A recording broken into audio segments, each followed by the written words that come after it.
कैरीचं पन्ह बनवण्यासाठी आपण 2 कैऱ्या स्वच्छ धुवून शिजवून घेतल्यात। शिजल्यात, त्या सॉफ्ट झाल्यात, त्या आपण आता काढून घेऊया।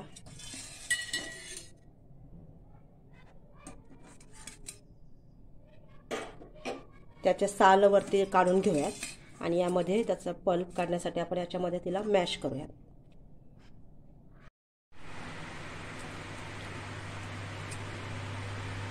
कैरीचे साल आपले काढून झालेत।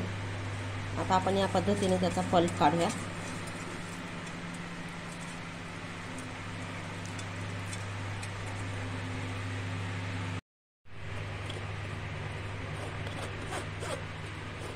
तर या पद्धतीने आपण कैरीचा पल्प असा काढून घेतलाय।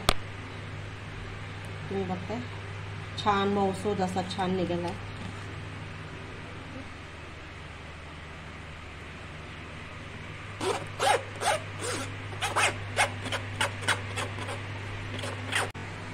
जितका कैरीचा पल्प आपण काढलाय त्याच्याच प्रमाणात आपण गूळ टाकणार आहोत। त्याच्यात गूळ खिसून घेतलाय। हे छान मिक्स करून घेऊया।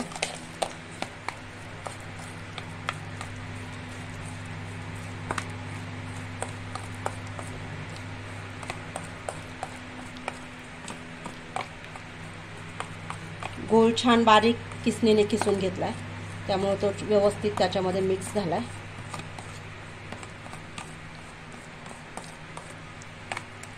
आता यामध्ये घालूया चिमूटभर जिरे पावडर, चवीपुरतं मीठ आणि हे मिश्रण एकत्र करूया छान आणि हवाबंद अशा बरणीमध्ये आपण हे ठेवूयात। जसं आपल्याला पाहिजे कैरीचं पन्ह बनवण्यासाठी तसं आपण त्याचा वापर करू शकतो। हे वर्षभर टिकतं।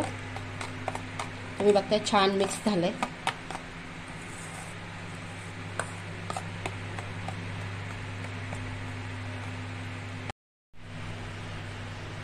आता आपण पन्ह कसं बनवायचं ते बघूया। काचेचा ग्लास घेतलाय, त्यामध्ये आपण हे जे पल्प बनवलाय तो घालूया।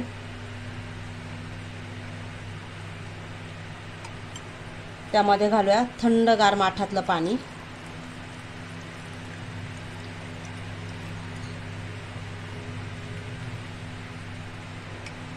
पल्प त्यात छान मिक्स करूया।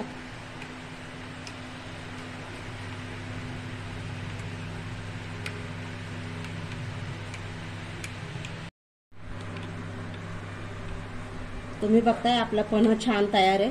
आता यामध्ये थंडावा येण्यासाठी आपण घालणार आहोत सब्जा। 1 चमचा सब्जा मी भिजवून ठेवला होता। सब्जाने त्याची चवही वाढणार आहे आणि थंडावाही येणार आहे।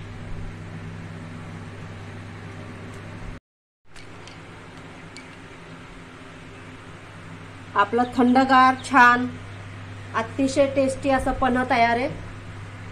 नक्की बनवा, फ्रीज मध्ये ठेवा, वर्षभर टिकतं। हवाबंद डब्यात सुद्धा ते वर्षभर टिकतं। Please like, share and subscribe my channel. Thank you for watching.